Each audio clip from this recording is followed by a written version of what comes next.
They were working on a 2009 street model. The gentleman was in a pretty bad accident, and he had it repaired to some other place, I don't know where, and put it together and had some serious handling issues, real bad handling issues, so they brought it to us, and we put the straight shooter on, and we discovered that this part of the frame was, all of this was pushed back, and this was shoved up. So we had to repair all of this. You can see where it was a point of impact here, but we got it all squared away. All these numbers are dialed in. Trevor went ahead and he trimmed out the fork tubes or the down tubes to the measuring point on the shock tower. So we got all that squared away. The front of the motorcycle is dialed in. Everything is great. The bike should be perfect. However, if you were to stand back and take a look at it, you can see these numbers are off, and it gives the appearance of a bent swing arm, but it's not a bent swing arm. What happened was, this was a pretty bad accident. There was a hit. It stopped. This was the main point of impact right here. This is the main damage.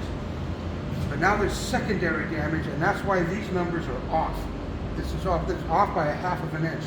So the secondary damage is caused by inertia. Your back wheel is moving, and let's just say he was doing 30 miles an hour, and when he made impact, he stopped immediately. And once he stopped, this kept going, and it shoved all of this right here, got pulled to this side and forward a little bit, and this is why it's off. And if you look, you can see this is real close, and it's got a pretty good gap over here. That's because all of this down here is damaged.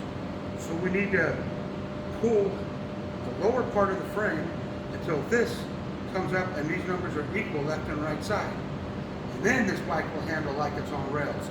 So keep in mind that when there's an accident, or should you go down, hopefully not, there's not just a main point of impact.